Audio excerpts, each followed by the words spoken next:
እርግዝና የተለየ ጊዜ ነው። በዚህ በተለየ ጊዜ ውስጥ ደግሞ ምን አለ?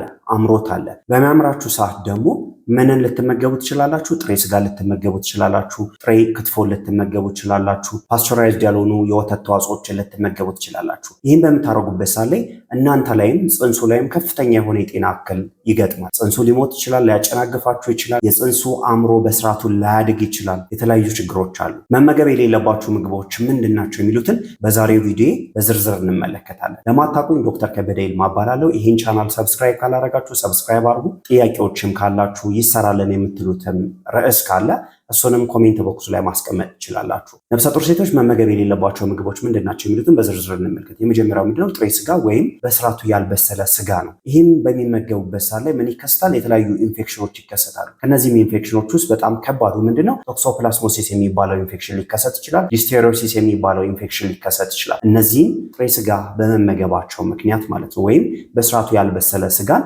በመመገባቸው ምክንያት ማለት ነው። ቶክሶፕላስሞሲስ ደግሞ በሚከሰትበት ሰዓት ላይ እናትየውም ላይም ጽንሱ ላይ የሚያመጣው የተለያየ ጉዳት አለ። እናትየው ላይ የሚያመጣው ጉዳት ምንድነው? ጽንሱ ሆዷ ውስጥ ሊሞት ይችላል። ውርጃ ሊከሰት ይችላል። ጽንሱ ላይ ደግሞ የሚመጣው ችግር ምንድነው? የጽንሱ አእምሮ በከፍተኛ ሁኔታ ይጎዳል። ጭንቅላቱ በጣም ትንሽ ይሆናል እና ሌሎችም ችግሮች አሉ። በምን ምክንያት የሚመጡ? በዚህ ኢንፌክሽን ምክንያት የሚመጡ ማለት ነው። ስለዚህ ምንድነው ማድረግ ያለባቸው? እነዚህን ጥሬ ስጋዎች ወይም በስርዓቱ ያልበሰሉ ስጋዎችን መመገብ መቻል የለባችሁም ማለት ነው። ሁለተኛው መመገብ የሌለባችሁ ምግብ ምንድነው? ፓስቸራይዝድ ያልሆኑ የወተት ተዋጽኦችን መጠቀም ነው። እነዚህም ፓስቸራይዝድ ያልሆኑ የወተት ተዋጽኦችን በምትመገቡበት ሰዓት ላይ በምን ኢንፌክተር ልትሆኑ ትችላላችሁ? በሊስቴሪያ ሞኖሳይቶጅን በሚባለው ባክቴሪያ ኢንፌክተር ልትሆኑ ትችላላችሁ ወይም ልትያዙ ትችላላችሁ። ይሄ ሊስቴሪያ ሞኖሳይቶጅን ደግሞ ምንን ያስከትላል?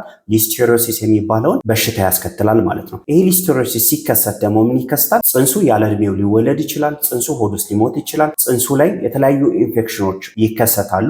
ጽንሱ በሚወለድበት ሰዓት ላይ ደግሞ ሴፕሲስ የምንለው ወይም የባክቴሪያ ኢንፌክሽን ይከሰታል። ሜንጃይተስ የምንለው ይከሰታል ማለት ነው። በምን ምክንያት? በዚህ ሊስቴሪዮሲስ በምንለው ህመም ምክንያት ማለት ነው። ስለዚህ ምንድነው ማድረግ ያለባችሁ? እነዚህን ፓስቸራይዝድ ያልሆኑ የወተት ተዋጽኦችን መጠቀም መቻል የለባችሁ። ይህን በማድረግ ምን ማድረግ ትችላላችሁ? እነዚህን የጤና እክሎች ማስወገድ ትችላላችሁ ማለት ነው። ሶስተኛው መመገብ የሌለባችሁ ምግብ ምንድነው? ትልልቅ አሳዎችን ነው። እነዚህን ትልልቅ አሳዎች በምትመገቡበት ሰዓት ላይ በሜርኩሪ ልትሆኑ ትችላላችሁ፣ ልትበከሉ ትችላላችሁ። ለምን? እነዚህ ትልልቅ አሳዎች በውስጣቸው ከፍተኛ መጠን ሜርኩሪ ስላለው። ከትንንሾቹ በምን ተለይተው ነው ከፍተኛ የሆነ ሜርኩሪ የሚይዙት ልትሉ ትችላላችሁ። ከትንንሾቹ በምንድነው የሚለዩት? ትንንሾቹን ነው የሚመገቡት እነዚህ ትልልቅ አሳዎች ማለት ነው። ከፍተኛ መጠን ያለው ትንንሽ አሳዎችን በሚመገቡበት ሰዓት ላይ የሜርኩሪ ክምችት ሰውነታቸው ውስጥ ከፍተኛ ነው የሚሆነው። ሌላኛው ነገር ደግሞ ከፍ ያለ እድሜ ነው የሚኖሩት ከትንንሾቹ ይልቅ ማለት ነው። ለዛ በሜርኩሪ የተበከሉ ናቸው ማለት ነው። እነሱን በምትመገቡበት ሰዓት ላይ በጣም ብዙ የጤና እክሎችን ይገጥማቸዋል። ስለዚህ እነዚህን ትልልቅ አሳዎች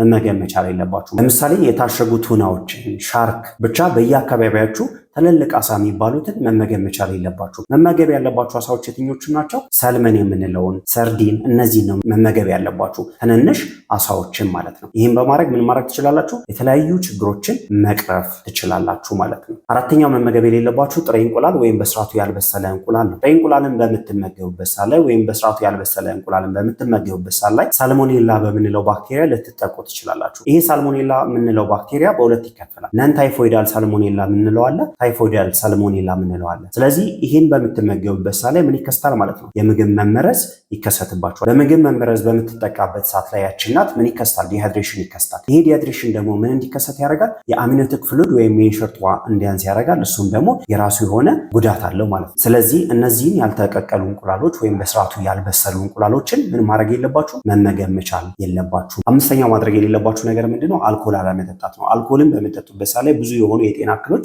ይገጥሟቸዋል።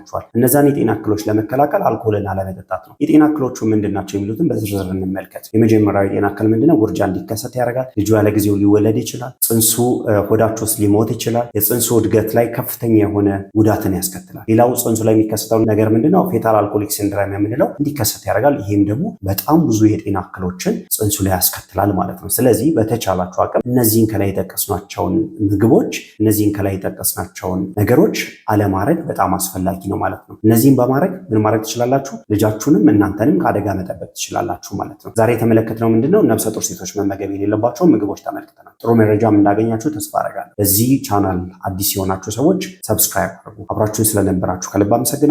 ሰላም ቆዩልኝ። ሰላማችሁ ይብዛ።